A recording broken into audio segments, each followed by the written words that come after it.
우리 성탄 예배 드리게 하신 하나님께 감사합니다. 오늘은 몸을 입은 하나님이라는 제목으로 우리 성탄 예배 말씀 함께 나누겠습니다.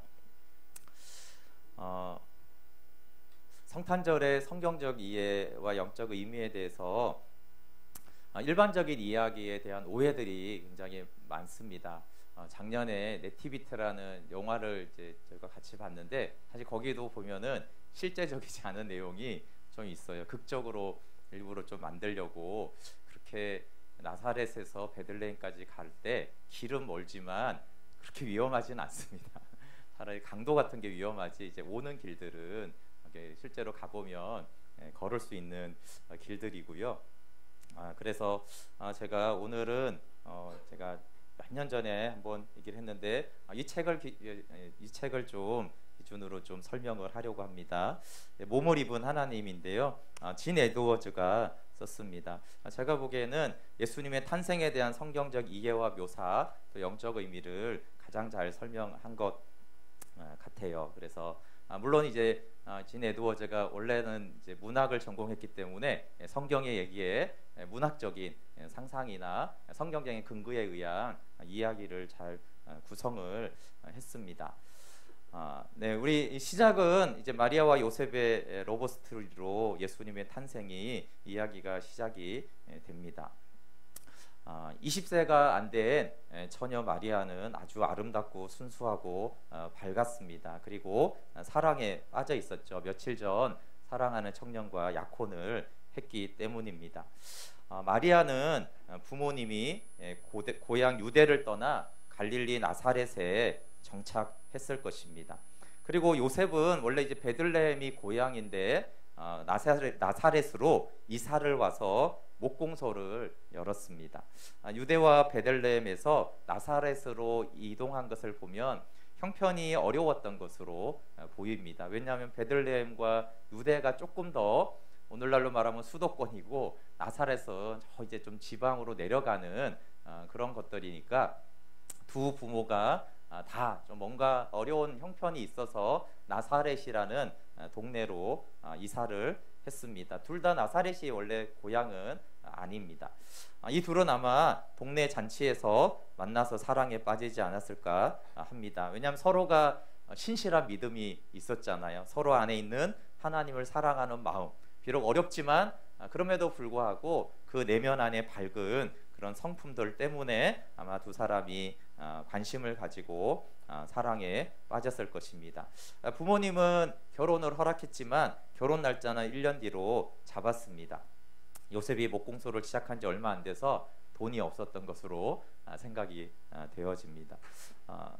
근데 이제 그때 이제 이런 배경에서 이제 마리아를 찾아온 가브리엘이 이제 방문을 하잖아요, 그렇죠? 네, 우리 말씀 한번 찾아보게. 말씀은 다 앞에 신약 다 나온 말씀이어서 우리 누가복음 1장 28절부터 33절 같이 읽어볼게요. 시작. 그에게 들어가 이르되 은혜를 받은 자여 평안할지어다. 주께서 너와 함께 하시도다 하니 처녀가 그 말을 듣고 놀라 이런 인사가 어찌함인가 생각하매 천사가 이르되 마리아여 무서워하지 말라. 내가 하나님께 은혜를 입었느니라. 보라 내가 잉태하여 아들을 낳으리니 그 이름을 예수라 하라. 그가 큰 자가 되고 지극히 높으신 이의 아들이라 일컬음질 것이요 주 하나님께서 그 조상 다윗의 왕위를 그에게 주시리니 영원히 야곱의 집을 왕으로 다스리실 것이며 그 나라가 무궁하리라. 네, 천사가 이렇게 와서 말을 한 거예요. 근데 지금은 그런가 보다 그러지만 그럼 마리아가 이 말을 알아들었겠습니까? 천사에게 이렇게 얘기했겠죠. 아니 무슨 말인지 처녀입니다. 남자를 만져본 적도 없는데 제가 어떻게 아이를 낳습니까? 그리고 저는 약혼자가 있어요. 저는 결혼할 겁니다. 이렇게 이제 얘기를 했겠죠. 그러니까 가브리엘이 남자가 아니라 성령이다. 성령이 내게 임할 것이다. 라고 대답하는 부분이 35절부터 37절입니다. 같이 읽어볼게요. 35절부터 37절 시작.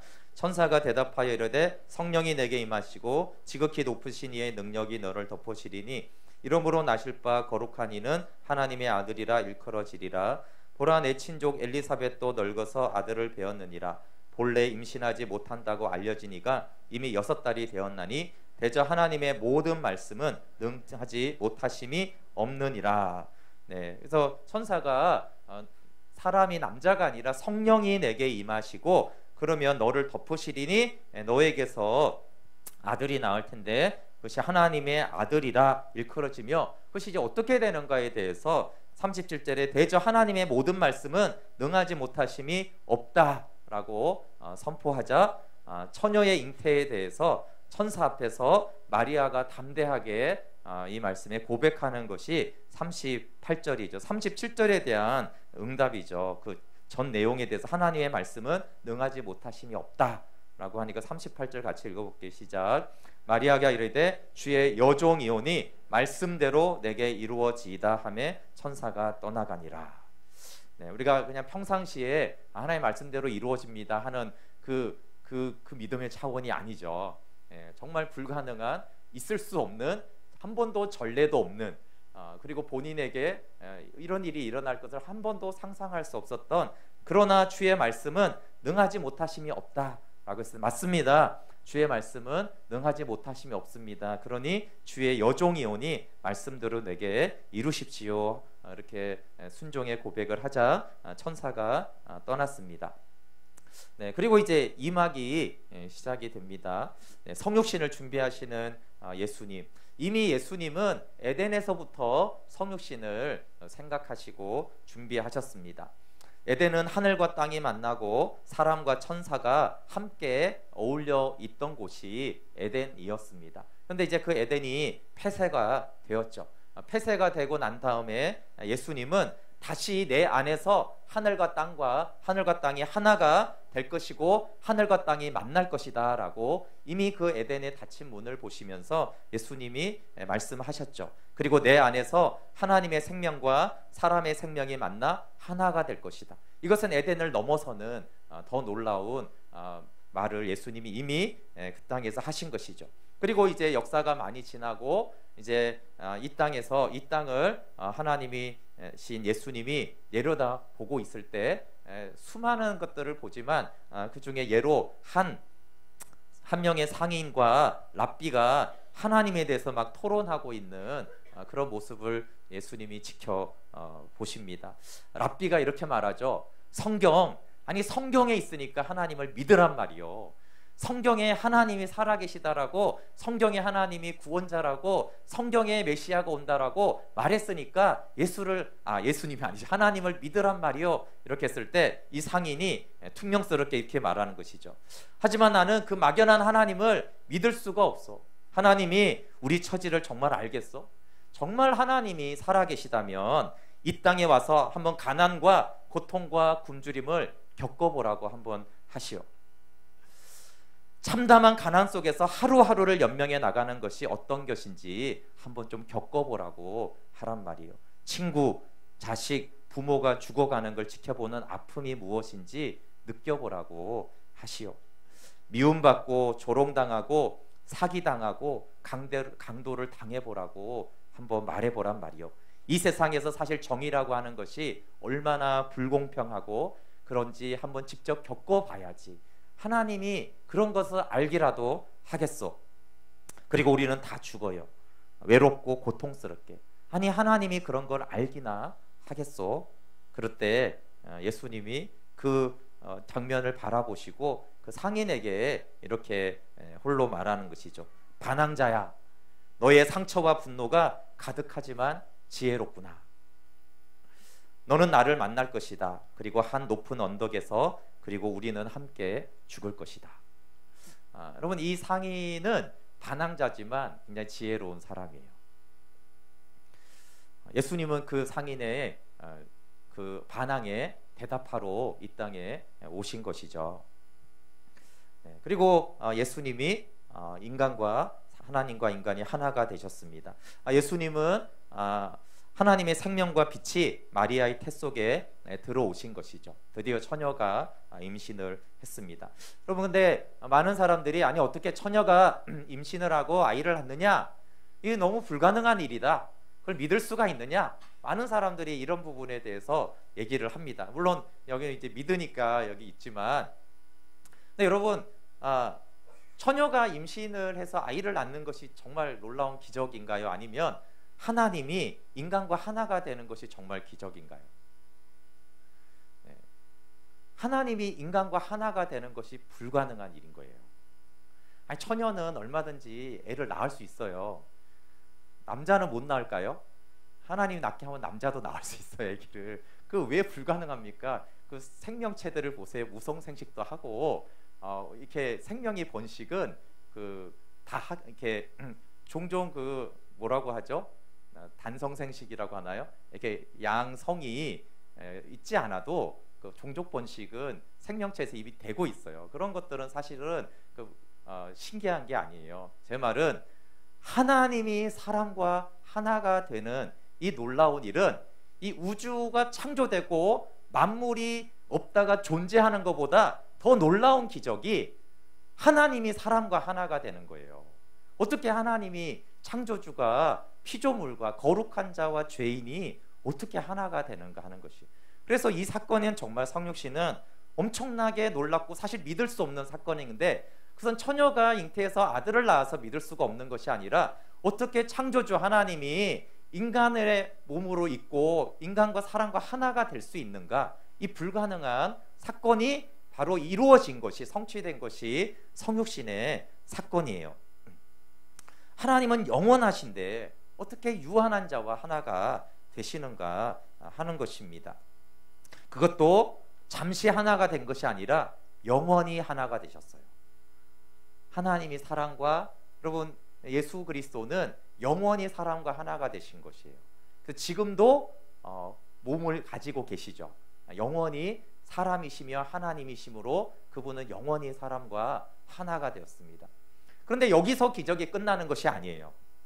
하나님이 사람과 하나가 되셨다라는 이 놀라운 기적은 그 다음 더 놀라운 기적으로 이어지는데, 그것은 사람이 하나님과 하나가 될 수 있다라는 것을 보여주신 기적이에요. 그래서 더 놀랍죠. 아니, 하나님은 스스로 자기를 낮추시면 그래도 사람과 하나가 되실 수도 있겠죠. 그런데 사람이, 피조물이 어떻게 창조주와 하나가 됩니까? 그것은 더 불가능한 일인 것이에요. 그런데 하나님이 사람과 하나가 되셨기 때문에 사람이 하나님과 하나가 되는 것을, 그 길을 열어놓으실 뿐만 아니라 실제로 예수님은 사람과 하나님이 하나가 되게 하셨어요. 그것도 영원히, 그것도 영원한 것입니다. 사실 이것이 너무나 기적 같아서 이걸 정말 믿을 수 있는가 할 정도로의 엄청난 놀라운 일을 행하신 것이 성육신에서 시작이 되었습니다. 그리고 생물학적으로나 그냥 우리의 상식으로는 정말 놀라운 것은, 여러분, 하나님과 사람이 하나가 되는 이 어마어마한 사건이 세포 하나에 이루어졌다라는 것이에요. 그 엄청난 이 우주가 감당하지 못할 그 일이 세포 하나 안에서 하나님의 DNA와 사람의 DNA가 함께 자라는 것이죠. 전능하신 하나님이 물질의 세계에서 인간의 형상을 입고 눈에 보이는 하나님이 되셨어요. 하나님은 볼 수가 없잖아요. 보이지 않는 분이신데 눈에 보이는 하나님으로 오신 것이죠. 이것이 성육신의 신비입니다. 그런데 이런 놀라운 신비와 너무나 영광스러운 일과 상관없이 가장 시험에 든 사람이 있었으니까 그게 바로 목수 요셉이었어요. 이 목수 요셉은 인간으로 오는 하나님 정말 안 기뻤어요. 너무나 충격을 받았고 이 소식을 알고 상처를 엄청 받았죠. 그가 이제 목수였잖아요. 분명히 그가 나무 망출하다가 분명히 삭자를 세게 내려치고 확 버렸을 거예요. 그래서 미친 듯이 목공소를 막 돌아다니면서 마리아가 어떻게 이럴 수가 있지? 다른 여자라면 몰라도 어떻게 도대체 이럴 수가 있는 거야? 나는 그녀와 결혼하지 않겠어. 아니, 이제 어떤 여자와도 나는 결혼하지 않을 거야. 막 그렇게 막 돌아다니면서 신경질을 팍팍 내면서 목공소를 몇 시간씩 돌아다니다가, 원래 이렇게 화를 내면 피곤해요. 화를 열심히 내면 되게 피곤하거든요. 화를 막 화낸 다음에 이제 자는 거죠. 그 잘 때 이제 천사가 요셉에게 찾아온 말씀이 마태복음 1장 20절에 있어요. 마태복음 1장 20절 또 23절 한번 찾아서 같이 읽어보겠습니다. 가브리엘이 이제 꿈으로 요셉에게 찾아와 알려주죠. 마태복음 1장 20절에서 23절 같이 읽어볼게요. 시작. 이 일을 생각할 때 주의 사자가 현몽하여 이르되 다윗의 자손 요셉아 내 아내 마리아 데려오기를 무서워하지 말라. 그에게 잉태된 자는 성령으로 된 것이라. 아들을 낳으리니 이름을 예수라 하라. 이는 그가 자기 백성을 그들의 죄에서 구원할 자이심이라 하니라. 이 모든 일이 된 것은 주께서 선지자로 하신 말씀을 이루려 하심이니 이르시되 보라 처녀가 잉태하여 아들을 낳을 것이요 그의 이름은 임마누엘이라 하리라 하셨으니 이를 번역한즉 하나님이 우리와 함께 계시다 함이라. 아멘. 그럼 하나는 주의 사자가 현몽에서 알려준 것이 중요하고요. 두 번째는 그게 단순히 놀라워서 그게 아니고요. 이 천사가 이사야의 말씀을 요셉에게 말해준 거예요. 요셉이 한 번도 생각하지 못했겠죠. 근데 그 성경 말씀이 성취되는 것이다라고 했을 때 동일하게 말씀은 성취돼야 되잖아요. 그러니까 마리아도 주의 말씀이 능치 못하심이 없다. 그러니까 네, 주의 여종이니 주의 말씀대로 하십시오라고 했는데 요셉도 하나님을 경외하는 자였기 때문에 아니 도대체 이게 어떻게 된 일이라고 했을 때 우선 바로 이사야를 통한 말씀을 이루려 합니다라고 천사가 말을 했을 때 이 말씀을 믿는 믿음이 요셉에게 있었죠. 그래서 그 모든 분노와 오해를 다 풀고 아 그렇구나 하나님의 말씀을 성취하는 때에 우리가 참여하고 있구나 하면서 이제 마리아를 데려오고 이제 신혼생활을 합니다. 돈이 없었지만 요셉은 오히려 더 일찍 원래는 이제 1년 뒤에 결혼식을 하기로 했지만 더 일찍 결혼을 하고 동침하지 않았습니다. 그런데 결혼하자마자 둘이 약간 별거를 당궁을 합니다. 이것도 좀 의외죠. 그래서 마리아가 이제 엘리사벳에게 세례 요한의 엄마 엘리사벳에게 한 3개월 정도 갔다 오겠다고 합니다. 이제 임신한 채로 유대까지 가죠. 요셉을 홀로 두고 남겨두고 떠나 가서 요한이 세례 요한이 출산하는 것들을 다 지켜보고 다시 이제 나사렛으로 오게 되어집니다.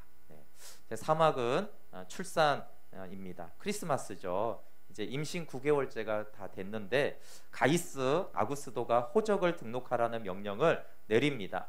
마리아는 요셉에게 호적을 하러 베들레헴에 같이 가겠다고 하는 것이에요. 요셉의 생각에는 아니 호적 등록은 나만 가면 되니까 당신은 굳이 가지 않아도 된다라고 해도 이렇게 말했었겠죠. 만삭인 채로 400리나 간다고?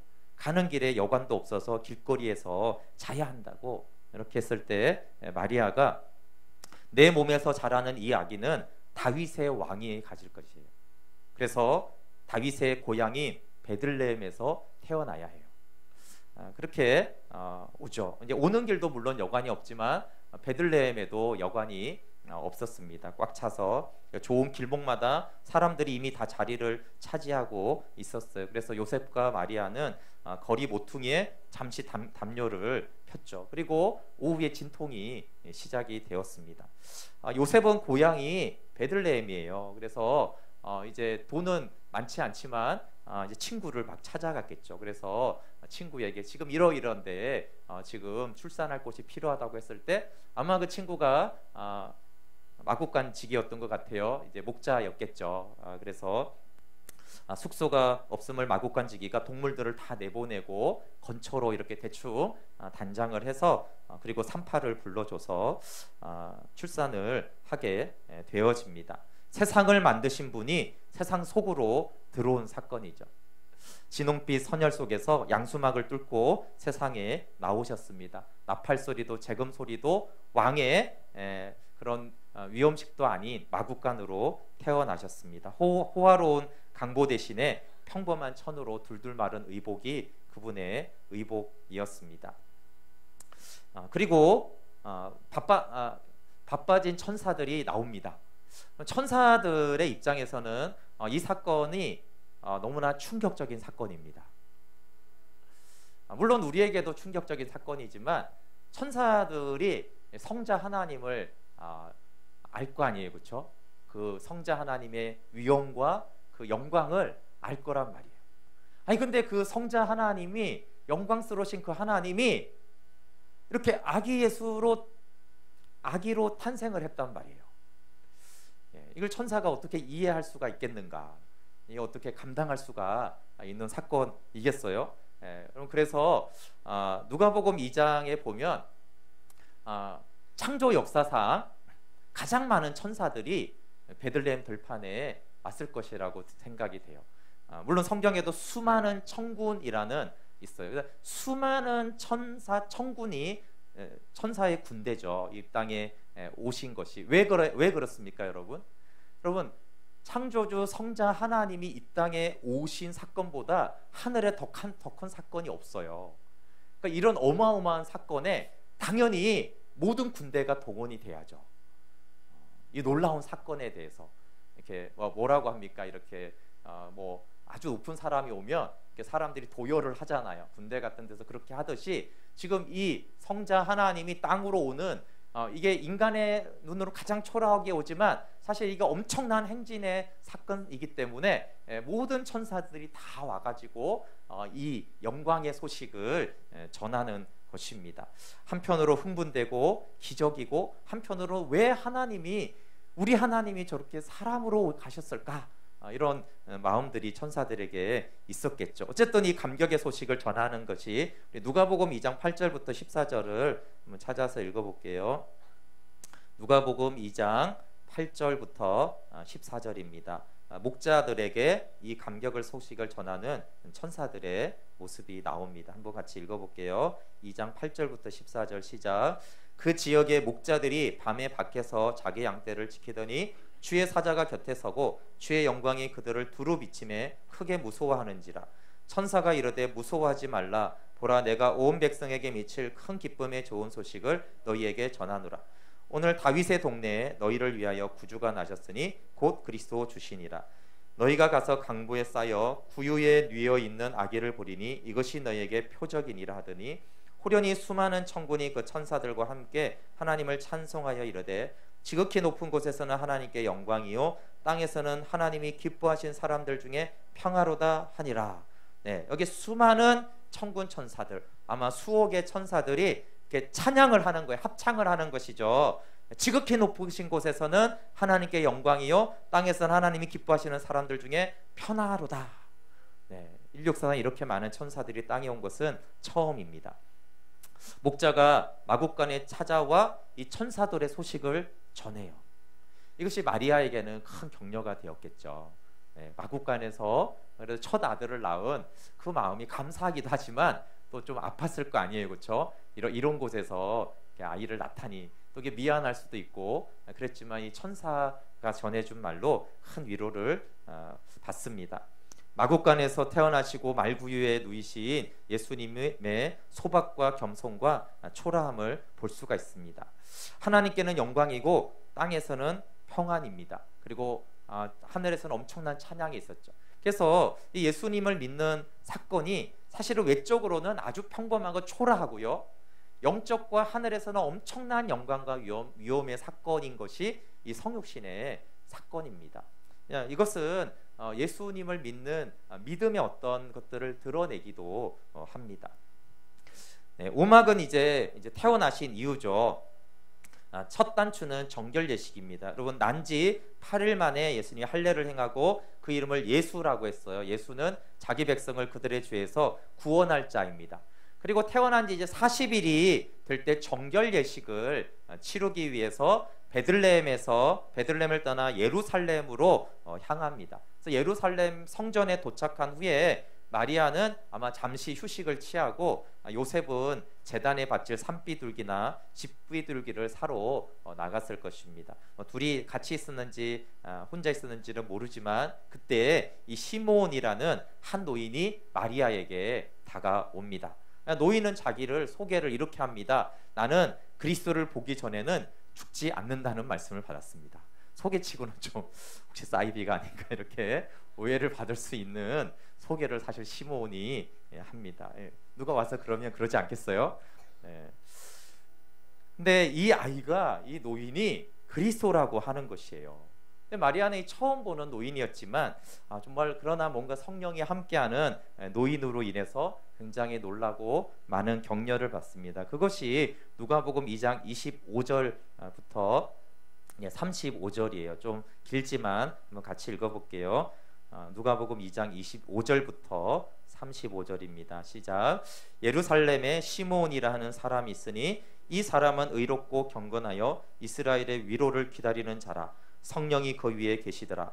그가 주의 그리스도를 보기 전에는 죽지 아니하리라 하는 성령의 지시를 받았더니 성령의 감동으로 성전에 들어가매 마침 부모가 율례의 관례대로 행하고자 하여 그 아기 예수를 데리고 오는지라. 시므온이 아기를 안고 하나님을 찬송하여 이르되 주제여 이제는 말씀하신 대로 종을 평안히 놓아 주시는도다. 내 눈이 주의 구원을 보았사오니 이는 만민 앞에 예비하신 것이요 이방을 비추는 빛이요 주의 백성 이스라엘의 영광이니이다 하니 그의 부모가 그에 대한 말들을 놀랍게 여기더라.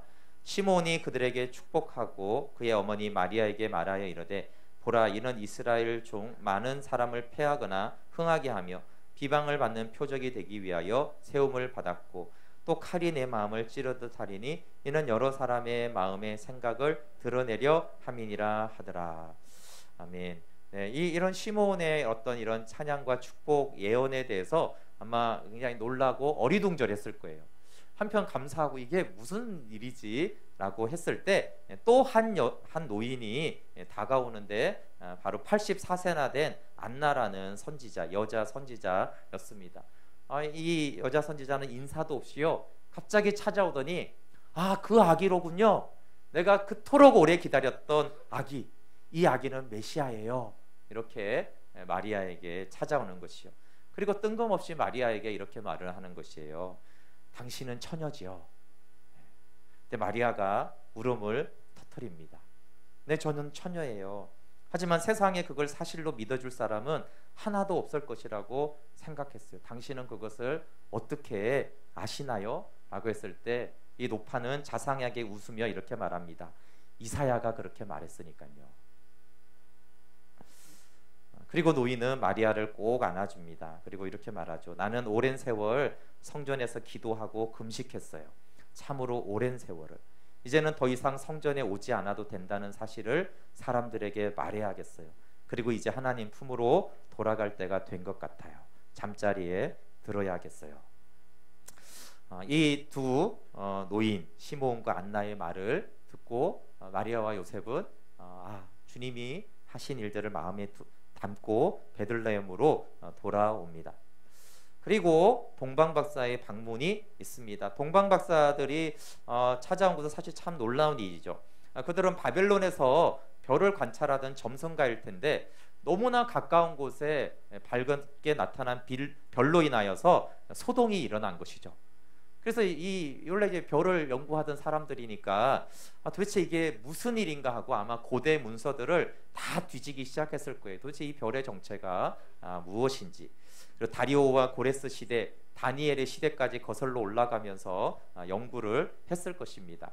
그리고 어쩌면 다니엘이 그곳에 굉장히 뛰어난 학식가였고 하나님을 경외하지만 일반으로 봤을 때는 다니엘이 점성가처럼 보였을 거예요. 굉장한 학자였죠. 그래서 아마 그런 거에 대한 문헌을 찾았을 수 있습니다. 그리고 아마 랍비가 충고를 해줬을 것입니다. 바벨론에도 랍비가 있었습니다. 왜냐하면 바벨론 포로 시기 때 100% 다 돌아온 것이 아니거든요. 그때 이제 남아있는 유대인들 중에서 이제 이런 얘기들을 아는 사람들이 있죠. 그들은 다니엘의 예언과 메시아의 탄생에 대한 이야기들을 알고 있었습니다. 그래서 이제 별이 예루살렘으로 움직이고 있는 것을 확인하고 그러면 이것이 맞겠다. 랍비의 가설을 믿고 별을 따라갑니다. 동방박사의 방문이 보통 저희들이 가장 잘못 알고 있는 것 중에 하나예요. 동방박사가 자꾸 마국간으로 찾아갔다라고 대부분이 믿고 있어서 그래요. 그리고 영화도 그렇게 만들어지고 제가 이렇게 인터넷을 찾아보면 대다수의 글과 그림이 다 동방박사들이 마국간에 구유에 누이신 아기 예수께 이렇게 예물을 드리고 경배하는 거의 98%가 그런 것 같아요. 근데 그러지 않고요. 동방박사는 집으로 방문을 했습니다.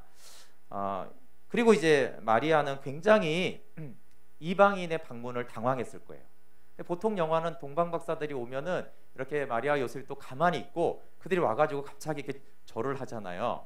근데 여러분 일반적으로 갑자기 유럽에서 이제 서양 사람들이 세 사람이 우리 집에 오면은 그냥 우리는 가만히 있고 갑자기 안방에 들어와서 우리 아기를 이렇게 이러지 않잖아요.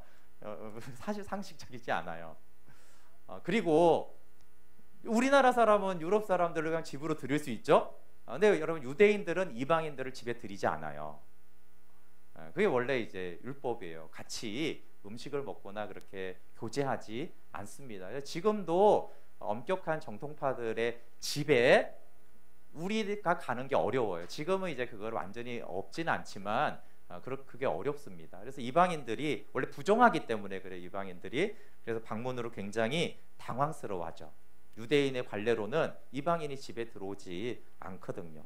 그런데 아니 저 바벨론 저 먼 곳에서 이 온 점술가가 예수님을 찾아온 것이에요. 그래서 마국간으로 찾아온 것이 아니라 베들레헴의 집으로 찾아온 것입니다. 그래서 예수님이 탄생한 지 수개월에서 약 1년 사이, 정확히는 알 수 없지만 이미 그렇게 탄생한 지 꽤 됐을 때, 그리고 이제 오는 거리도 사실 몇 달이 이제 걸리고요. 그렇게 찾아온 것입니다. 예상할 수 있는 것은 이제 두 사람이 단순히 출산을 위해서 온 것이 아니라 베들레헴에서 살려고 이주한 것으로 보여요. 나사렛에서 이제 호적을 하러 오면서. 그래서 예수님을 낳고도 베들레헴에 거주를 했습니다. 그리고 이제 이집트로 갔다가 사실은 다시 베들레헴으로 가려고 했어요. 이제 안 돼서 다시 나사렛으로 돌아가는 것입니다. 마태복음 2장 11절 한번 찾아서 읽어볼게요. 마태복음 2장 11절입니다. 동방 박사가 찾아와서 하는 얘기죠. 마태복음 2장 11절 찾으시면 같이 읽어볼게요. 시작. 집에 들어가 아기와 그의 어머니 마리아가 함께 있는 것을 보고 엎드려 아기께 경배하고 보배합을 열어 황금과 유향과 모략을 예물로 드리니라. 아멘. 여기 집에 들어가 이렇게 돼 있죠. 그래서 이 사진을, 이 그림을 찾는 게 어려웠어요. 이 보면 집같이 보이잖아요, 그렇죠? 거의 다 마국간에 있어요, 동방 박사들은. 그래서 다 마국간에 있는, 성경에는 집에 들어왔거든요. 집으로 찾아갔어요. 그리고 그의 어머니가 있었죠. 여기 이제 어쨌든 요셉이 없잖아요, 그렇죠? 뭐 딴 방에 있었을 수도 있지만 이제 마리아, 아기와 어머니 마리아가 집에 있었고 동방 박사가 찾아와서 경배를 드립니다. 여러분 우리가 일반적으로 많이 알고 있듯이 만약에 예수님이 태어나신 날 목자도 오고 동방 박사도 오고 그리고 동방 박사가 떠나자 헤롯이 베들레헴에 와서 그 아기들을 다 죽이려고 해서 이제 예수님이 이제 부모님과 함께 애굽으로 피신을 하잖아요. 이렇게 되면 성경에 뭐가 모순이 되냐면 우리가 앞에 봤던 것처럼 할례를 행하고 정결 예식을 못 해요. 40일째 분명히 예루살렘에 가서 시몬과 안나를 만났잖아요, 그렇죠? 그리고 산비들과 집비기들을 잡아서 정결 예식을 행했단 말이에요. 근데 애굽에 갔는데 어떻게 그렇게 해요, 그렇죠? 그러니까 예수님이 탄생하시고 할례를 받으시고 40일째 예루살렘에서 정결 예식을 행하시고 다시 예루살렘에 온 어느 때 동방 박사가 방문을 한 것이에요. 그래서 헤롯도 2살 이하를 다 죽이라고 그러죠. 그러니까 그래서 그 어느 시기에 예수님이 애굽으로 피신을 하시고 이제 헤롯이 이제 죽이려고 와서 그 다른 아이들까지도 사실은 이제 억울하게 죽이고 하는 일이 일어납니다. 근데 여기서도 동방 박사가 황금을 가지고 돌아온 것이 그런 놀라운 사건이 아니고요. 이방인들의 대표인 바벨론 사람들이 예수님을 찾아와서 경배했다라는 것이에요. 분명히 마리아를 찾아와서 이런 말을 했겠죠. 다윗의 후손이냐? 만왕의 왕이다. 이스라엘의 왕이 왔다. 라고 하면서 우리가 경배하러 왔다. 이런 말을 했을 때 마리아가 얼마나 놀랐겠습니까? 어떻게 이방인이, 바벨론 사람이, 아니 점성가가 어떻게 하나님의 아들의 탄생을 아냔 말이에요. 마리아와 요셉은 깊이 생각에 빠졌을 것입니다. 그리고 이렇게 대화했겠죠. 여보 생각해봐.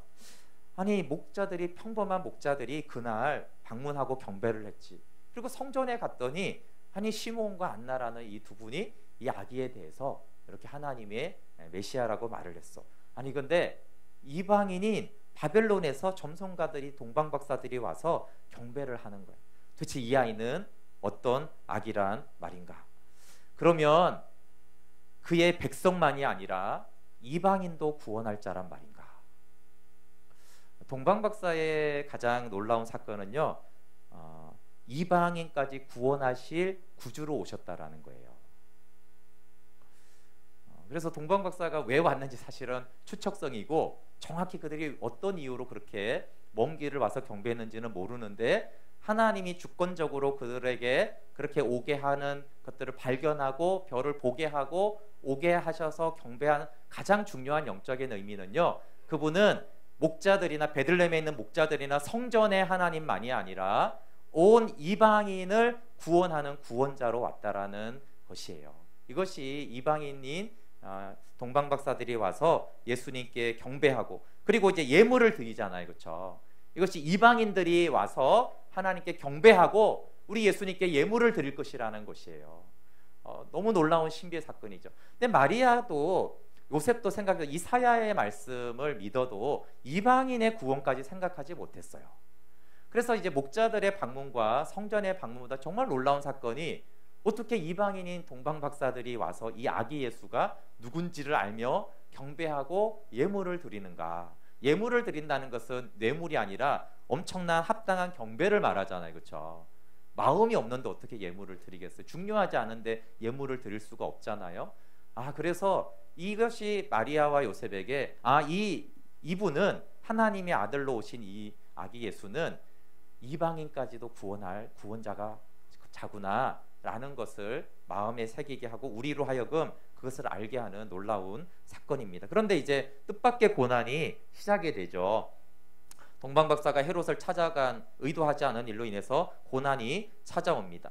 헤롯은 메시아가 탄생하면 그를 죽여야지 자기가 왕이 될 수 있기 때문에 이 메시아를 죽이려고 합니다. 천사가 그날 밤에 요셉에게 현몽해서 헤롯이 아기를 죽이려 하니까 애굽으로 가라고 합니다. 우리 마태복음 2장 13절부터 15절 같이 읽어볼게요. 그 밑에 있으니까 13절부터 15절 시작.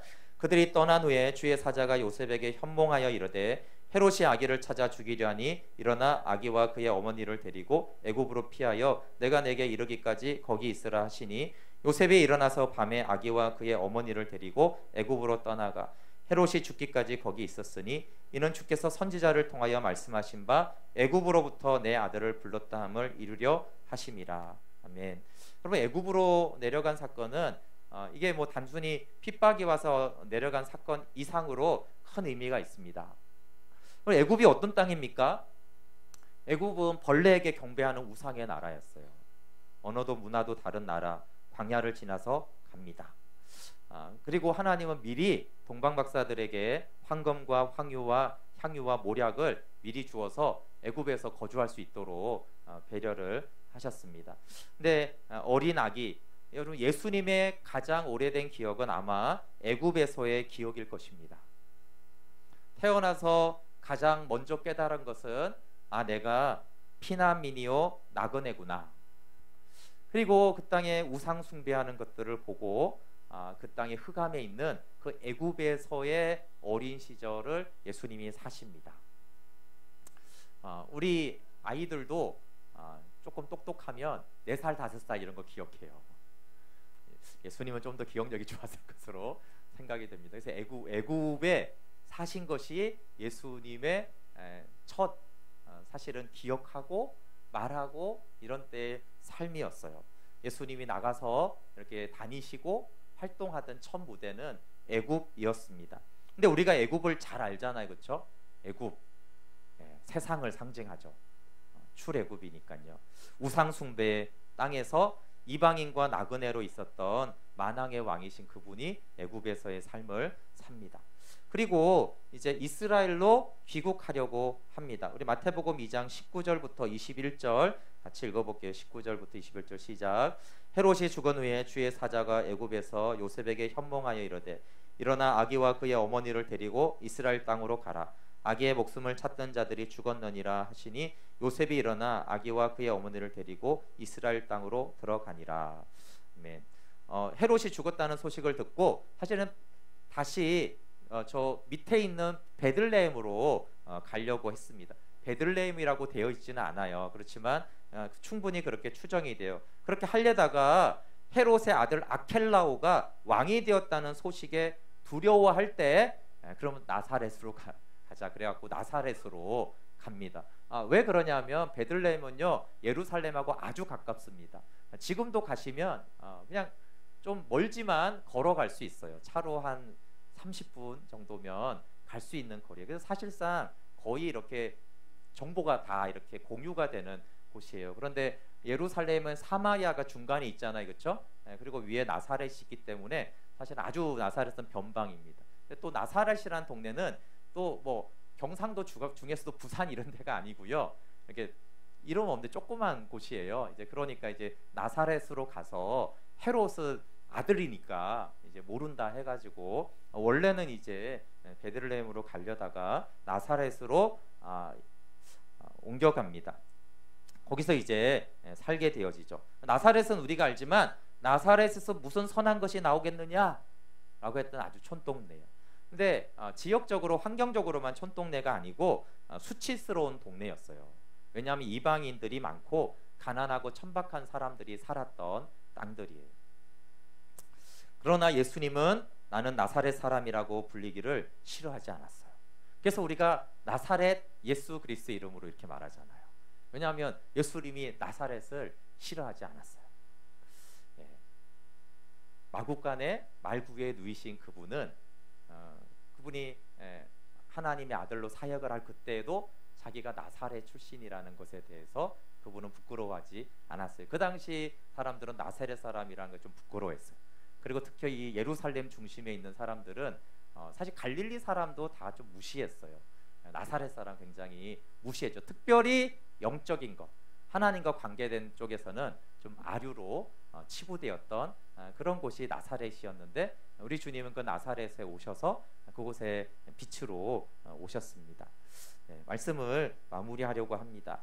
여러분, 예수님의 탄생과 어린 시절을 시작할 때, 제가 예배를 시작할 때 말한 것처럼 하나님이신 그분이, 창조주이신 하나님이, 그리고 스스로 존재하시는 하나님, 그리고 모든 만물이 그 성자 하나님에게 기대고 의존하고 만물이 예수 그리스도 안에서 기동하고 움직이고 운행을 하고 있는데, 이 아기 예수로 오신 예수님은 뭐로 의미하냐면 그 하나님이 의존적인 존재로 오셨다라는 것이에요. 우리가 예수님의 공생애 때 이런 말을 많이 듣잖아요. 요한복음에 특히 나는 아버지께서 보고 들은 것을 행한다. 나는 아버지가 없고는 아무것도 할 수 없다라는 예수님의 고백을 종종 들어요. 근데 우리는 그걸 알기도 하겠고 모르기도 하겠어요.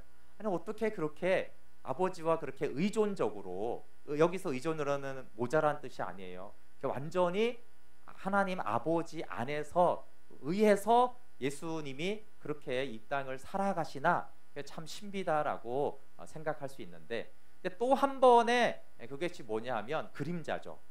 예수님은 마리아와 요셉이라는 그 부모에게 온전히 의존적으로 사는 삶을 사셨어요. 그게 탄생과 어린 시절이죠.